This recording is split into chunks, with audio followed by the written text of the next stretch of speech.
Praise the lord. సామెతలు 17వ అధ్యాయము 1వ వచనం ప్రారంభం. రుచి అయిన భోజన పదార్థములున్నను కలహముతో కూడియుండిన ఇంట నుండుట కంటే నెమ్మది కలిగియుండి వట్టి రొట్టె ముక్క తినుట మేలు. బుద్ధిగల దాసుడు సిగ్గు తెచ్చు కుమారుని మీద ఏలుబడి చేయును. అన్నదమ్ములతో పాటు వాడు పిత్రార్జితము పంచుకొనును. వెండికి మోస తగినది, బంగారునకు కొలిమి తగినది. హృదయ పరిశోధకుడు యెహోవాయే. చెడు నడవడి గలవాడు దోషపు మాటలు వినును. నాలుక హానికరమైన మాటలు పలుకుచుండగా అబద్ధికుడు చెవియొక్కును. బీదలను వెక్కిరించువాడు వారి సృష్టికర్తను నిందించువాడు. ఆపదను చూచి సంతోషించువాడు నిర్దోషిగా ఎంచబడడు. కుమారులు వృద్ధులకు కిరీటము, తండ్రులే కుమారులకు అలంకారము. అహంకారముగా మాట్లాడుట బుద్ధి లేని వానికి తగదు. అబద్ధమాడుట అధిపతికి బొత్తిగా తగదు. లంచము దృష్టికి మాణిక్యము వలె నుండును. అట్టివాడు ఏమి చేసినను దానిలో యుక్తిగా ప్రవర్తించును. ప్రేమను వృద్ధి చేయగోరువాడు తప్పిదములు దాచిపెట్టును. జరిగిన సంగతి మాటిమాటికి ఎత్తువాడు మిత్రభేదము చేయును.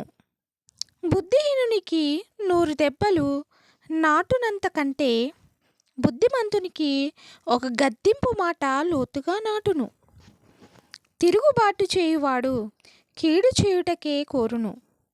అట్టివాని వెంట క్రూరదూత పంపబడును. పిల్లలను పోగొట్టుకొనిన ఎలుగుబంటిని ఎదుర్కొనవచ్చును గాని మూర్ఖపు పనులు చేయుచున్న మూర్ఖుని ఎదుర్కొనరాదు. మేలుకు ప్రతిగా కీడు చేయువాని ఇంట నుండి కీడు తొలగిపోదు. కలహారంభము నీటిగట్టున పుట్టు ఊట.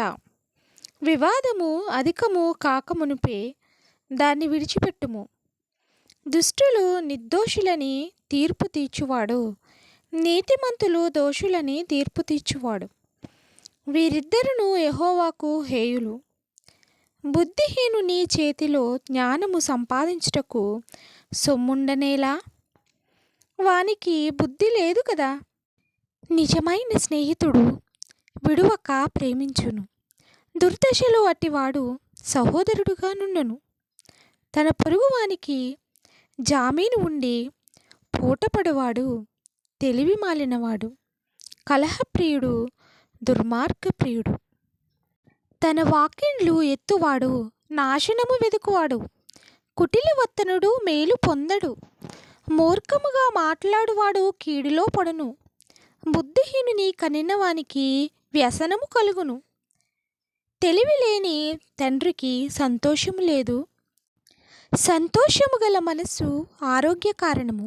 నలిగిన మనస్సు ఎముకలను ఎండిపోచేయును. న్యాయ విధులను చెరుపుటకై దుష్టుడు వడిలో నుండి లంచము పుచ్చుకొనును. జ్ఞానము వివేకము గలవాని ఎదుటనే ఉన్నది. బుద్ధిహీనుని కన్నులు బూదిగంతములలో ఉండును. బుద్ధిహీనుడగు కుమారుడు తన తండ్రికి దుఃఖము తెచ్చును. తన్ను కనిన దానికి అట్టివాడు బాధ కలుగు చేయును.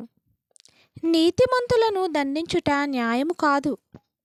అది వారి యథార్థతను బట్టి మంచివారిని హతము చేయుటే. మితముగా మాట్లాడువాడు తెలివి గలవాడు. శాంతగుణము గలవాడు వివేకము గలవాడు. ఒకడు మూఢుడైనను మౌనముగా నుండిన ఎడల జ్ఞాని అని ఎంచబడును. అట్టివాడు పెదవులు మూసికొనగా వాడు వివేకి అని ఎంచబడును. ఆమేన్. Thanks for watching.